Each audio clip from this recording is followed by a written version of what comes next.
Hello, everyone, and welcome back to the Everyday English Bite. Thank you for joining us. We have a slight change in our format today to help you learn even better. Before we dive into today's story, we are going to learn our key vocabulary first. Then, after the main article, we will break down some useful English idioms. Today, we are stepping away from tech and looking at something that powers everything: oil.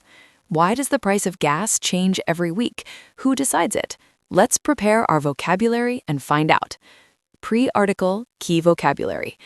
Here are 3 essential words you need to know before we begin. 1. Crude oil. Crude means raw or unrefined, so crude oil is the natural black liquid pumped directly out of the ground before it is turned into gasoline or plastic. 2. Benchmark. A benchmark is a standard or a point of reference. Because there are hundreds of different types of oil in the world, we need a few standard oils to compare prices. These are our benchmarks. 3. Futures contract. This is very important in finance.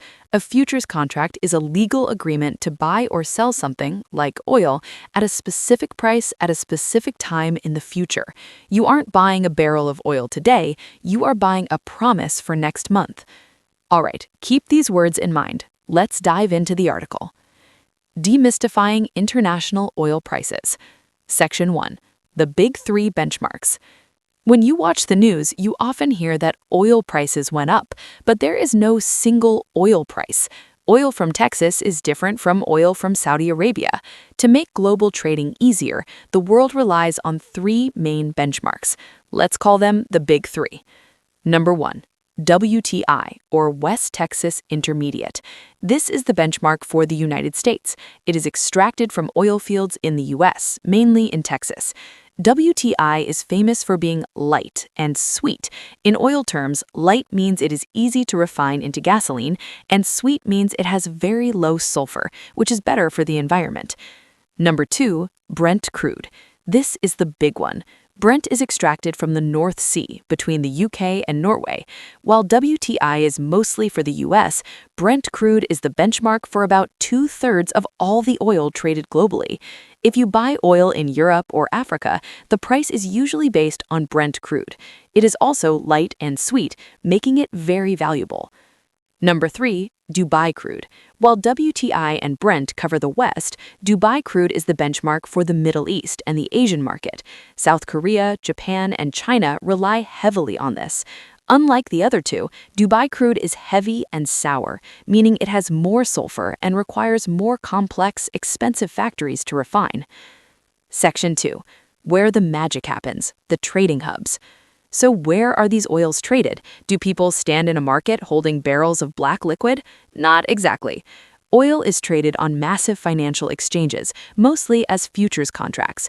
People are trading pieces of paper, or rather digital numbers, promising to deliver oil later. WTI is primarily traded on the NYMEX, New York Mercantile Exchange. It's a bustling hub where American financial institutions and oil companies do business. Brent crude, on the other hand, is traded on the ICE, which is based in London. Traders at these exchanges buy and sell these contracts every second, from Monday to Friday. It's a completely global, interconnected financial system. Number 4, how prices are determined. Now for the million-dollar question: who actually decides the price? The short answer is supply and demand. But what influences supply and demand? Let's look at supply. The biggest player here is OPEC+, Organization of the Petroleum Exporting Countries plus allies like Russia. This group controls a massive portion of the world's oil. If OPEC+ decides to pump less oil out of the ground, supply drops and the price shoots up. If they pump more, the price drops. Then there's demand. This depends on the global economy. During the COVID-19 pandemic, airplanes stopped flying and people stopped driving. Demand crashed, and for a brief moment, WTI oil prices actually dropped below 0.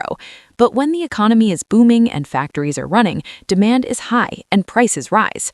There are also unexpected shocks. A war in a major oil-producing region, a hurricane hitting oil rigs in the Gulf of Mexico, or even a ship blocking the Suez Canal can cause instant panic, making prices jump. Section 4, the correlation, how they move together. Finally, how do WTI, Brent, and Dubai prices interact? Think of them as three boats tied together on the ocean. If a storm hits, let's say a major global crisis, the whole ocean rises, and all three boats, WTI, Brent, and Dubai, go up together. They have a very strong positive correlation. However, they are not exactly the same price. There is always a gap between them, called a spread. For example, Brent is usually a little more expensive than WTI because it dictates the global market and is transported by sea, making it easier to ship anywhere. If a pipeline breaks in the US, WTI might drop while Brent stays high. But over the long term, if one goes up, you can bet the others are following close behind. Post-article English idioms. That concludes our article. Before we finish, let's look at 3 useful English idioms and expressions I used today, which you can use in your daily conversations. 1. The lifeblood of something, meaning the thing that keeps something strong, healthy, or active. I said oil is the lifeblood of the global economy. It means without oil, the economy would die, just like a body without blood. For example, small businesses are the lifeblood of our local community. 2. Call the shots, meaning to be the person who makes the decisions or controls the situation. Context: when talking about supply, OPEC Plus often calls the shots in the oil market. For example, in this company, the marketing director calls the shots. 3. Ripple effect, meaning a situation in which one event causes a series of other events to happen. Context: an event like a blocked canal has a ripple effect on global oil prices. For example, the bank's failure had a ripple effect on the entire economy. And that is our 10-minute bite for today.